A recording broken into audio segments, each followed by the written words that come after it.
Here we go, the biggest overhaul we have seen in a long while, smack dab in the middle of Season 13. We've got a multitude of item changes, new items being introduced, and game system adjustments that will change how we've known and played League forever. This one is going to be a doozy, so let's not waste any time at all and get this thing started as we provide you guys an update on the solo queue meta thanks to the help of our challenger players and analyzing the most recent data. And remember, if you want to improve fast and get the rank you've always wanted, then go to SkillCapped.com. Stop wasting your time grinding thousands of games only to see no progress. With SkillCapped, you'll uncover the secrets to climbing ranks fast that only take a few minutes to learn and can be immediately applied in your next game. The best part? It's completely risk-free to try, as you're kept safe with our rank up insurance. If you don't significantly improve while actively using SkillCapped, then you get your money back, no questions asked. So what are you waiting for? Get the rank you've always wanted by clicking the link in the description below. Alright, now back to the video. Let's start off by breaking down the system changes. First up, we've got to change to minion speed pre-14 minutes. After the first wave, side lane minions will gain increased movement speed to reach the middle of lane at the exact same time as the mid lane wave. This is going to be a really difficult adjustment at first, because certain base timers you could take in previous patches and be back to lane in time to catch waves, you'll no longer be able to take. Hard shoving and getting waves in under tower is going to be a pain in certain circumstances too, and we're definitely going to end up getting frozen on more times than usual as we all adjust to these changes. The second change Riot is introducing to minions is even more controversial, as minions that are targeting towers will no longer shift their focus to targeting champions if a fight breaks out. Basically what this means is that you could be hard shoving the enemy under tower with 10 minions built up, and if the enemy tries to damage you, your minions will not fight back and help you. Slow pushing was so strong because this huge minion advantage meant that you would have free poke on the enemy under tower, but now that your minions won't deal any damage, you gotta think of it like you actually have no minions at all. This fundamentally changes how League has been played for such a long time, and it's no surprise the community is in disgust over this adjustment. Who knows, maybe at the last minute Riot ends up stripping the change and not including it at all, so we'll have to keep an eye on the definitive patch notes when they release. Unique early jungle gank paths are being diminished for 13.10, with blast cone spawn timers being pushed back from 5 minutes to 9 minutes. A lot of the time, if the enemy warded the river brush, a way to give them less time to react to the gank would be to use the blast cone, placing you right in the brush, but since that's no longer possible, ganks do become a bit less effective early on. Early jungle ganks are targeted again with a bunch of adjustments to Oracle's lens. Radius is being reduced from 750 down to 600, scaling to 750 based on level. Duration is down from 10 to 6 seconds, which is a massive one. This will make the timing of when you pop Oracle lens way more important and will actually require a little more skill expression. Cooldown is also being increased from 120 scaling to 60 seconds to 160 scaling to 100 seconds. Now, the one change that cancels out most of these nerfs is that you'll now be able to store 2 charges of the Oracle lens. So even though you got 2 charges, using both only gives you an extra 2 seconds than you would have got from one before. The fact the radius and the cooldown are also nerfed has us leaning towards these changes being overall net negative. As if games weren't ending at record paces with the recent changes to the surrender vote, you're now going to be sprinting it back to lane with home guards at 14 minutes instead of 20. Snowballing becomes accelerated even further with this change. Not only are you running it back to lane faster, but you'll also be regenning quicker while in base. Base mana regen is going from 2.1% to 3.1% max mana. Champions that build a mix of AP and AD are going to be taking down towers faster for 13.10. In previous patches, you would deal 100% base AD plus the higher of 100% bonus AD or 60% AP. This is changing so that you'll now deal both the 100% bonus AD and 60% AP. Rageblade users are going to be liking this one, and if some new hybrid builds emerge for champs like Katarina and Kale, they could benefit a lot too. Despite all these recent changes to accelerate the pace of the game, Riot will be introducing one change that contradicts that. Tower bonus resistances per stack is being increased from 0 scaling to 180 to 45 scaling to 225. This is definitely a nice buff to Mage mid lane champs who have strong wave clear, as they'll be able to keep their tower alive a bit longer. Split push top lane champs will be the class negatively affected the most. Top lane mains will be packing their bags a little earlier and leaving the island behind, with Unleashed Teleport having its timer reduced from 14 to 10 minutes. This is more of a buff to top lane champs with great CC or flank power, like Kennen, Malphite, Ornn, and Sion. You'll definitely have a little more agency over the early game and run into more situations where you'll be able to counter that jungle gank or help your team with Dragon. With all those system changes covered, let's take a look at what Riot's doing to items, starting with the brand new introductions, or in some cases, reintroductions. Echoes of Helia is a new mythic item very similar to the old Athene's Unholy Grail. We'll have all the base stats up on screen here, but the big stat many players will be happy about is the item's passive. When you damage a champion, you'll gain a soul shard, and that shard is consumed when you heal or shield a teammate to restore health, and this time it will actually deal magic damage to the nearest enemy as well. This is obviously a support item, could be bought on certain mages in select situations as well, but for solo queue specifically, definitely a support pickup. Who can you expect to thrive with Echoes of Helia? Bit of an oddball right off the bat, but AP Senna could be really interesting, as Athene's used to be a viable pickup on her. Sona with her spammable Q will be really great. Nami likely swaps to Echoes of Helia now that Mandate is a legendary item. Seraphine and Karma are great candidates as well. For Lulu, Janna, Soraka, and Melio, it's more up in the air because they don't have as much reliable, consistent damage output as the other enchanters, which has us leaning more towards Moonstone or Shiraleah as being best for them. An item a lot of players are excited to see back, including us, is Static Shiv. It's going to function very similar to before, with its passive providing you with the Chain Lightning Strike that applies bonus magic damage to 6 scaling to 12 targets. With Shiv being a brand new energized item, imagine a 4-item core of Gale Force, Shiv, Fire Cannon, and Storm Razor. Your first auto attack and burst power would be incredible. Lots of potential candidates to run this item, obviously ADCs, but then you've got certain fighters like Gangplank, Tryndamere, Yasuo, and Yone as well. Another massive change to ADC items sees Rageblade being swapped from a legendary to a mythic and gaining a ton more stats. Cost of the item will be going up from 2600 to 3200. Base attack speed is going down a bit, while you'll now have 30 AD and AP tacked on. Even though you're losing some flat attack speed, this is made up from the new passive where you'll gain 8% attack speed per attack, stacking up to 4 times for 32%. On top of this, you'll still have the bonus magic damage on hit, and crit chance is converted into magic damage. All in all, Rageblade is going to provide a massive DPS spike for certain ADCs and will be a huge completion to play towards. Kog'Maw and Vayne are the frontrunners to see the most success with the item, while Kai'Sa, Kalista, and Varus are likely going to thrive with the item as well. Master Yi and Kayle are 2 non-bot lane champs that we see having great viability with Rageblade too. Jhin and Caitlyn players are going to be loving this one, as Infinity Edge is now a mythic item and can be rushed once again. It's just pure stats that you're getting from the item, with 70 AD and 55% crit. Mythic passive will grant 5 AD per legendary. Other than Kate and Jhin, ADCs like Jinx, Tristana, Ashe, MF, Aphelios, and Draven are who we would expect to see the most success with IE. Trist with an Infinity Edge rush coupled with Hail of Blades for her Keystone rune will pack a serious punch. With Quick Blades now being swapped to a mythic item, it's going to be very interesting to see how certain ADCs adapt to this. You can no longer purchase Gale Force and Quick Blades together since they are both mythic items, so for ADCs like Xayah and Lucian, we could actually see them becoming a bit weaker. With Quick Blades being a mythic item, you no longer need 40% crit to activate its passive and can actually rush the item now. Mythic passive on the item will grant 5 ability haste per legendary. ADCs most likely to prioritize Quick Blades include Sivir, Xayah, Lucian, Zeri, and possibly Ezreal if crit builds are viable on him. So the fourth and final ADC mythic item will be Gale Force, and is honestly likely to be the least bought mythic. The only benefit that Gale Force has over the other mythics is its mobility from the active, and it's now also going to grant 7% movement speed. We could see the item built in unique spots where the enemy comp is very squishy, and you go for a bursty, energized build of Gale Force, Fire Cannon, and Static Shiv. The consistent DPS power, however, is going to be much weaker than that of all the other mythics, so if you're not getting great value out of the active, it's just flat out the worst mythic. For Xayah especially, it's going to be a toss-up, because Quick Blades and Gale Force had both been so integral to the champion, so giving up on one will definitely take some time to adapt to. For Jhin, Aphelios, and Caitlyn, we honestly can't see Gale Force being purchased that much now that Infinity Edge is a viable rush option. Previously a mythic item, but now being swapped to a legendary, is Immortal's Shield Bow. Cost is down from 3,400 to 3,000.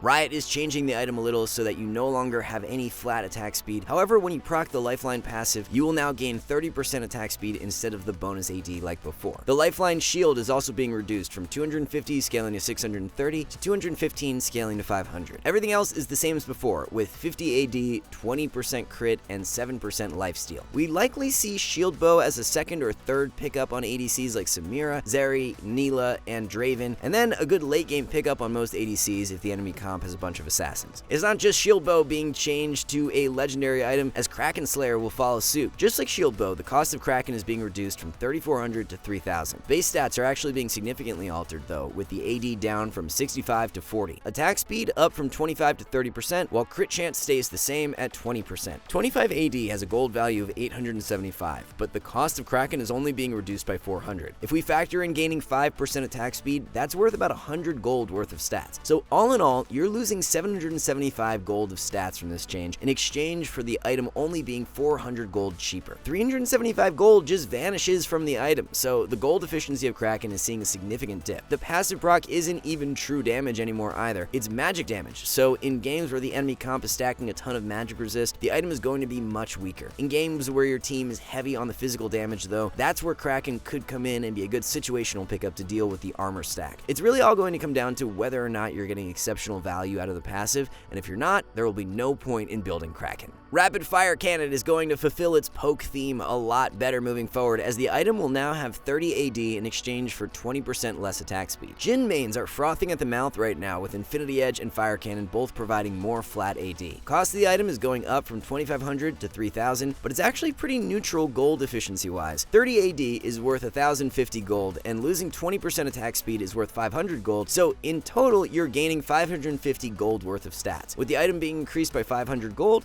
Fire Cannon is now technically 50 gold more efficient. It will take a bit longer to hit your spike, but when you do, especially for those ADCs who like AD more than attack speed, they'll be incredibly strong. Stormrazor changes are looking quite interesting because the AD of the item is going from 45 to 55, while the cost is up from 2,700 to 3,000. Passive is being changed as well, so that the energized attack now scales off 65% AD and 50% AP instead of just a flat 120 damage at all ranks. Theory crafting a bit here, but could this lead to a hybrid build of Nashers with Stormrazor and Rageblade? Kai'Sa and Kayle are two champions who could potentially run a build like this. Honestly though, Stormrazor has been such a niche item for so long that it's difficult to say if it's actually going to be any better with these buffs. Lord Doms is seeing one change, but it's pretty massive, in that its Giant Slayer passive will now deal up to 25% bonus physical and magic damage against champs with greater health than you. Before, it would only deal bonus physical damage, so this now means Lord Doms will be more viable on ADCs like Kai'Sa and Kog'Maw as a late game pickup. Both champs are already really great at shredding tanks, so they'll only become even more lethal for 13.10.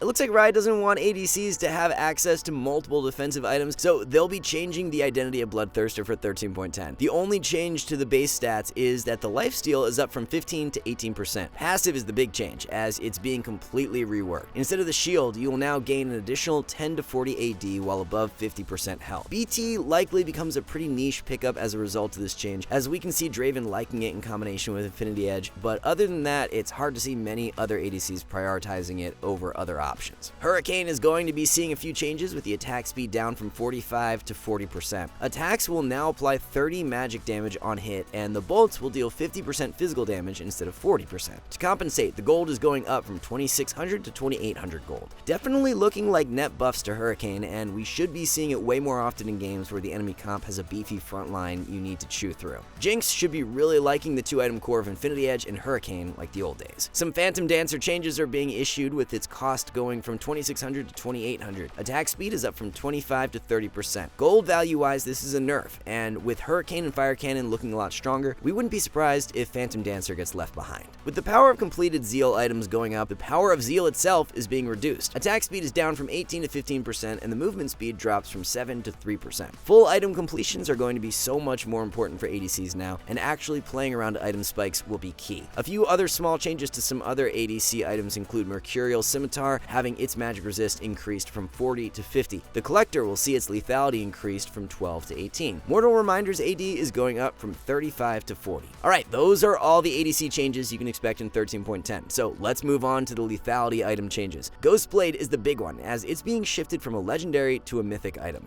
Cost is up from 3,000 to 3,100. Lethality stays the same at 18, and haste is up from 15 to 20. The active move speed is being increased from 20 to 25%. The Haunt passive, where you gain out of combat movement speed, is being altered. Instead of gaining 40 move speed out of combat, you will gain spectral shards when moving up to a max of 100. At max stacks, you will gain 50 out of combat move speed and 10 scaling to 20 lethality. Shards reset after 4 seconds of dealing damage to an enemy. On top of this, the mythic passive will grant all other legendary legendary items 8 AD. So for an item that is only becoming 100 gold more expensive, you're getting an absolutely ludicrous amount of value added onto Ghostblade. We can't see how this item is not just flat out broken and the go-to rush item when snowballing on all AD assassins. AD Poke Varus is definitely one non-assassin champ to watch out for as well. What makes us think the priority on Ghostblade will be even higher is the fact that Riot is nerfing the passive on Duskblade. Instead of becoming invisible when you kill a target, you will now become untargetable, which means the enemy will be able to see exactly where you go. If you are diving in and bursting an enemy, dropping very low in the process, it's going to make escaping afterwards much more difficult. The passive damage is being changed as well, though to where instead of dealing a flat amount and slowing the enemy, it will now cause your abilities to deal up to 15% bonus damage based on the target's missing health. If this part of the passive ends up quite strong, that could be the saving grace for Duskblade, but otherwise, we see more champions leaning the way of Ghostblade. With Ghostblade being changed to a mythic item, Riot has decided to demote Prowler's Claw to a legendary. Cost is going down from 3,100 to 3,000 gold. AD drops from 60 to 55, Lethality is down from 18 to 15, and ability haste is lowered from 20 to 15. The old passive on Duskblade is basically being swapped and added as the new Prowler's Claw passive. You will no longer have the dash and instead deal bonus physical damage and slow the enemy on your next attack after dashing, blinking, or exiting stealth. Overall, the power of Prowler's Claw is definitely down, and it will be interesting to see how certain champions like Kiana and Talon adapt to not having the active dash. Both champs likely just run Ghostblade as their mythic, and by rushing the item, it should make up for the lack of mobility from Prowler's old active. Rek'Sai is another one that probably loses the most amount of sheer power than any other champion due to the Prowler's dash being removed. Other champs like Kayn, Gangplank, Renekton, and Zed can live without the dash, but it was just so integral to Rek'Sai's viability. Next up for the Bruiser or Fighter item changes, we will be seeing a buff to Trinity Force. AD is going up from 35 to 40, while the attack speed is increased from 30 to 35%. Nice indirect change to Gnar, while Darius and Ezreal can also look to benefit from this buff. The more frequently bought Sheen item, being Divine Sunderer, is also seeing a few adjustments. Divine has always been labeled as that anti-tank purchase, but its tank killing power is actually being reduced. For ranged, instead of dealing 3% of the target's max health, it's dropping to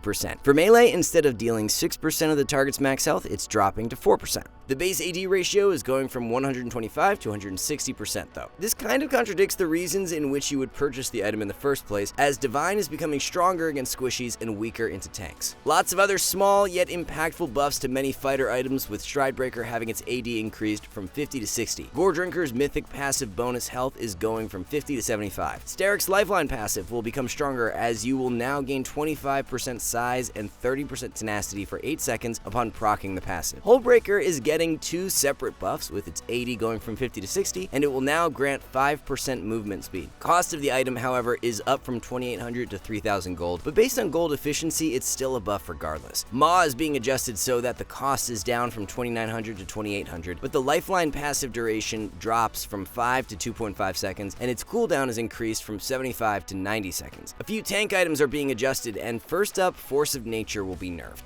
Cost is down from 2,900 to 2,800. Magic resist down from 70 to 60. Health up from 350 to 400. Instead of reducing all incoming magic damage by 25%, you will gain 30 magic resist from the passive when at max stacks. Definitely a late game nerf to tanks and a nice indirect buff to mages and AP champs in general. Radiant Virtue is being significantly altered, with the cost of the item going from 3,200 to 2,700 gold. Health is down from 400 to 350, and the ability haste lowered from 20 to 10. The passive max health increase is being lowered from 15 to 12.5%. However, the heal is going from 3 to 10%. This change alone makes Virtue a much more utility-based supportive item. Mythic passive health bonus is being lowered from 100 down to 75. So it looks like Riot wants Radiant to be much more accessible to support champions, leaving Jaksho and Iceborne Gauntlet as the two main tank purchases. Abyssal Mask is also going to be purchasable much sooner, with the cost going from 3,000 to 2,400, but you're losing a bunch of stats in exchange. Health drops from 550 all the way down to 300. Magic resist is up from 40 to 60. The mana is being completely removed. With the mana being removed, this means the Eternity passive is also chalk. Cost going down definitely makes Abyssal a more enticing pickup for some melee supports, and with the magic resist being increased to match that of Force of Nature, it may become a more common purchase on tanks as well. Riot has decided to sneak in a few buffs to mages, with the cost of Lost Chapter being reduced from 1,300 to 1,100 gold. Lost Chapter is such a big spike in lane for so many mages, and it's when a lot of them can actually start playing the game, so this is going to be huge. Not just mid lane mages either, support mages and even bot lane mages are going to win big too. Bot Bot lane mages who run teleport may arguably benefit the most, since they can base as soon as they can buy Lost Chapter and TP back for insane lane control. A niche strategy in the past that may pop up a lot more now is starting mana, crystal, and going futures market in runes so that you can get a super early chapter buy. Rabadon's is also being buffed with its AP amplifier increased from 35 to 40%. The last bunch of items left to cover are the support items. Imperial Mandate was such a niche mythic in previous patches, so Riot is changing it to a legendary item. Cost is down from 2,500 to 2,300 gold. Ability power is up from 40 to 55. Haste and mana regen stay the same, while the health on the item is being removed. Only other adjustment is a small decrease in passive damage at the earlier levels. The item combo of Echoes of Helia and Imperial Mandate could be a really great 2-item offensive build on certain supports like Karma and Nami. Will we see certain mid-lane mages pick up the item as well due to its cheap cost?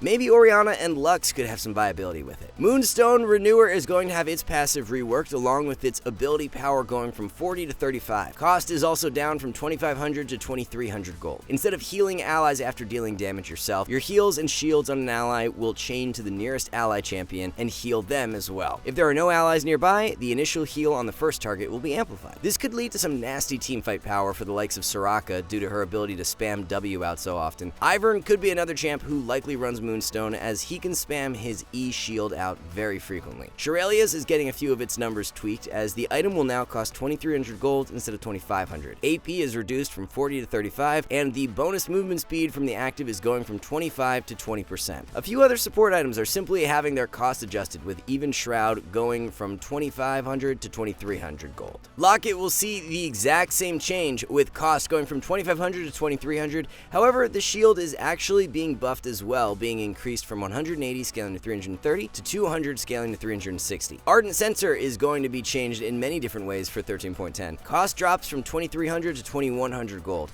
AP is down from 50 to 35. Base mana regen drops from 100 to 75%. 5% movement speed is being added to the item. The passive attack speed is up from 10 scaling to 30% to 15 scaling to 30%. Magic damage on hit is up as well from 5 scaling to 20 to 15 scaling to 30. As if Melio wasn't already broken enough, watch out for him in 13.10. Ardent as a second pickup is going to be pretty nuts and will offer more snowball power with the added damage and attack speed. ADC items are already getting stronger, so with Ardent providing more damage as well, we may be in for a very ADC focused meta. Staff of Flowing Water is going to receive very similar changes to Ardent. Cost is down from 2,300 to 2,100 gold. AP reduced from 50 to 35. Base mana regen going from 100 to 75%. 5% movement speed is being added. The Rapid's passive AP is being increased from 25 scaling to 45 to 35 scaling to 55. Riot wants supports being able to purchase their items sooner, as Chemtech Putrefier is also having its cost lowered from 2,300 to 2,100 gold. AP is going down from 40 to 35. Base mana regen from 100 to 75%. Heal and shield power is up from 8 to 10%. Nothing really changes here in regards to Chemtech being a niche item that is situationally strong on select champions in the correct spots. Knight's Vow is going to be a much better pickup on melee supports against AD heavy comps, as 25 armor is being added to the item. To compensate, health is going down from 400 to 350, and base health regen is down from 200 to 125%. Cost drops from 2,300 gold to 2,200 gold. Zeke's is being changed in the opposite direction of Knight's Vow, with its health actually increased from 250 to 350 and armor lowered from 35 to 25. Mana is being completely removed, and 125% base health regen is being added instead. Cost drops from 2,300 to 2,200 gold.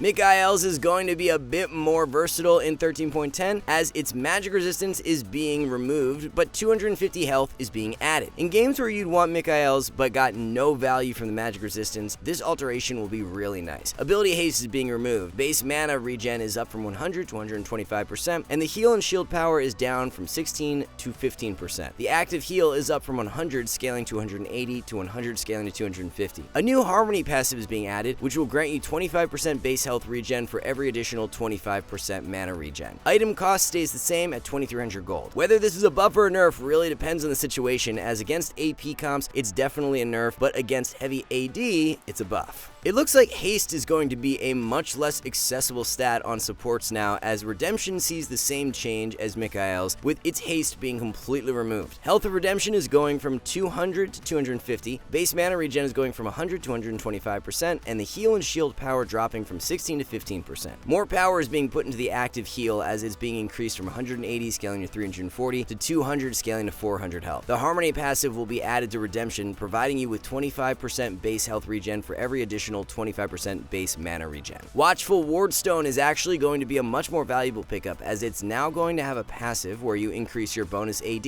health, AP, and ability haste by 8%. This passive used to be only on Vigilant Wardstone, which is the upgraded version of Watchful Wardstone, but now the passive is on both. As for Vigilant Wardstone, its passive is the exact same as Watchful Wardstone, but instead of giving a stat boost of 8%, it's a whopping 20% increase. Only difference now is that you will actually have to buy Vigilant Wardstone instead of it automatically upgrading upon completing your quest. Watchful Wardstone is going to cost 1100 gold, and then you will need another 1200 gold to upgrade to Vigilant Wardstone, which puts the total cost of the item at 2300 gold. As a third or fourth pickup on supports, this is definitely going to be a great option. So with all the item changes covered, let's jump into taking a look at the tier list for every single role, starting with top lane. The changes that will affect top lane the most this patch are nerfs to magic resist items and buffs to fighter items. Stridebreaker is having its AD increased by 10 without any other compensation nerf, so we are looking at Olaf to really break through in 13.10. Olaf has been teetering in between S and OP in previous patches, so this change should be enough to solidify him as the best pure carry top laner. As for tanks, they will become slightly weaker in certain circumstances, but it's likely not enough to result in a significant decrease in their overall power level. After all, Divine Sunderer is having its percent health damage nerfed, so in isolated scenarios up against fighter champions, these tanks will arguably be stronger. All in all, the top lane meta should not change a ton in 13.10, as the meat of the changes are focused around ADC and support. Best top laners to climb low elo the fastest include Malphite, Mundo, and Nasus. Fiora, Ornn, and Malphite are all really good ban options. Neeko has seen a fair amount of play in the jungle by pro players after her mini rework, so Riot is trying to amplify her strength in the role even further. Q bonus damage to monsters is going from 30 scaling to 70 to 35 scaling to 95. W bonus damage to monsters is up from 50 to 75. Our AP ratio is going from 100 to 120%. Neeko jungle's win rate has been steadily on the rise as players understand how to play her optimally, and with this buff we see her as a legitimate carry option. Nothing out of this world, but a viable pick if you put the time into her, and she'll be placed into our jungle B tier. With Riot removing Kraken Slayer as a mythic item, it's going to force Kindred onto another mythic item, and it looks like Rageblade may be the play due to these buffs. Kindred W damage will now have a 20% AP ratio, while her E slow will be increased by 5% per 100 AP. These changes likely aren't enough to force some sort of full-out AP hybrid build of Nashers on Kindred, but they will make purchasing Rageblade a little more valuable. We can definitely see Kindred swapping over to a full-out hit setup this patch of Rageblade and Blade of the Ruined King being core purchases. For Kindred's tier list placement, they will remain in the jungle S tier. Moving on to the jungle tier list, the one change that really stands out to us that will surely negatively affect one champion in specific is Riot removing the dash from Prowler's Claw. Prowler's had been so vital for Rek'Sai and her ability to actually be useful in the mid to late game, so now that the dash is gone, you're going to be way more reliant on Flash, and if Flash is down, finding picks will become much more difficult. For now, we will be moving Rek'Sai out of S tier and into A, but we may have to adjust even further if she can't find decent success with the new Ghost Blade. Master Yi is definitely another jungle to watch in 13.10, as Rageblade becoming a mythic item opens up a really nasty 2-item core of Rageblade and Blade of the Ruined King. We definitely see Yi being in that S and OP range for this patch. Ghost Blade being a mythic item is pretty massive for many assassin junglers too, as Kha'Zix should only become stronger. Watch out for Rengar, as we have him in S tier, and Assassin Kayn will likely swap over to Ghost Blade now that Prowler's is not a mythic. The optimal champions to climb low elo the fastest are Amumu, Vi, and Nocturne. Evelynn, Kha'Zix, and Jarvan are 3 of the best jungle bans. Moving on to mid lane, we have one champion being adjusted for 13.10, being Uxin. Passive damage will now have a 60% AP ratio, while the bonus movement speed will be increased by 5% per 100 AP. Reasoning behind this buff is similar to why we saw Kindred buffed earlier, as Kraken Slayer is no longer a mythic item, which means it looks like Riot wants Uxin and Kindred building Rageblade now instead. We expect Uxin to be one of the best solo queue mid laners for 13.10, and he will be placed in our OP tier. For the mid lane tier list, we have Talon, Uxin, Pantheon, Cassio, and Ahri making up the OP tier. There are a ton of indirect changes that will affect the mid lane meta in 13.10, one of the biggest being Ghostblade shifted to a mythic item. Talon and Zed have both been moved up the tier list as a result, while we are a little more skeptical on Qiyana. Qiyana should do just fine with Ghostblade, but Prowlers was such a key component to her build, and with the dash removed, it's tough to say how negatively that will affect her. Mages that struggle heavily throughout the first few levels are going to benefit the most from the Lost Chapter buffs. As a result, we have moved Malzahar and Aurelion Sol up into the S tier. Now, you might be wondering, well, doesn't Aurelion Sol build Rod of Ages? Yes, but Liandry's is 100% viable on him too, and we think that because Lost Chapter is becoming cheaper, prioritizing it over Catalyst will be the more optimal play now. If you guys want to learn Aurelion or Malzahar, our challenger mid laner Shori has brand new full game commentaries for both champs on our website. With so many different changes this patch, it's nearly impossible to predict how the meta will line up exactly, so if you guys think any other champs will benefit greatly, let us know in the comments below. Best mid lane champs to spam in low elo include Malzahar, Aurelion Sol, and Annie. Ahri, Zed, and Aurelion Sol are 3 of the best mid lane bans. For the 13.10 bot lane changes, we have a few buffs to Kalista, with her E being given a 20% AP ratio per spear, and the slow is going to be increased by 5% per 100 AP.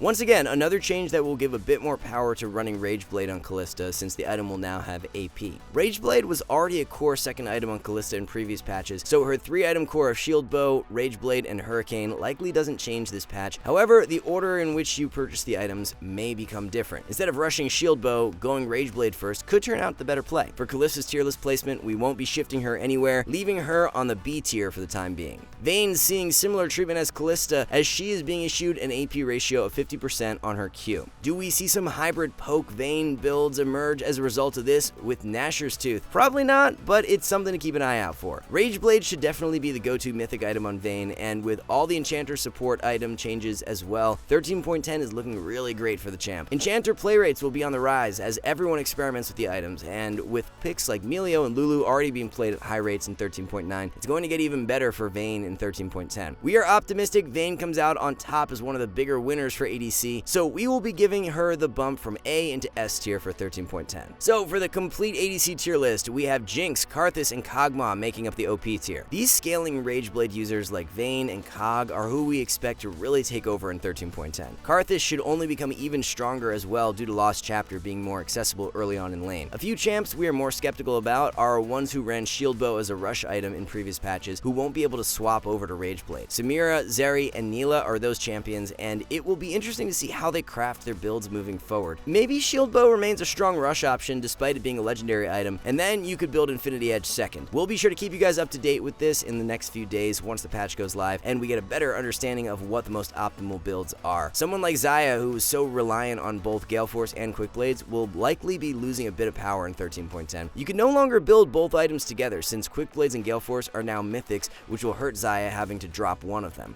Jhin is definitely one to watch this patch, as Infinity Edge and Rapid Fire Cannon both providing more raw AD will be great for him. Less attack speed on Fire Cannon in exchange for AD is the perfect change for Jhin and will give him a really nice 2-item core. Our top 3 low elo picks for ADC are Tristana, Miss Fortune, and Veigar. A few of the best bans include Jinx, Kog'Maw, and Vayne. There are no direct changes to any supports for 13.10, so let's jump into how we think the meta will be shaping out. Janna, Rakan, Senna, Blitz, and Melio will be making up the OP tier. With the new support item Echoes of Helio being introduced, we expect Seraphine to benefit quite a bit and will be moving her up the tier list. Nami now being able to build both Echoes of Helia and Imperial Mandate is going to give her a really nice snowbally 2-item core, and we will be moving her up as well. The other enchanter we are quite high on for 13.10 is Soraka, as the new Moonstone being able to bounce heals is going to give Soraka even more insane extended teamfight power. Keep an eye on these mage supports as well. Lost Chapter being cheaper will allow for picks like Xerath, Vel'Koz, and Lux to be more of an early game threat. Of course, some games the change won't matter at all, but in those that you base and are sitting on 1100 gold, actually being able to complete Lost Chapter will be absolutely massive. The best low elo support carries to climb with include Heimerdinger, Melio, and Zyra. Rakan, Thresh, and Melio are who we have highest on the ban list. And if you want to improve fasting at the rank you've always wanted, then go to SkillCapped.com. With premium courses for every role and skill taught by the best players,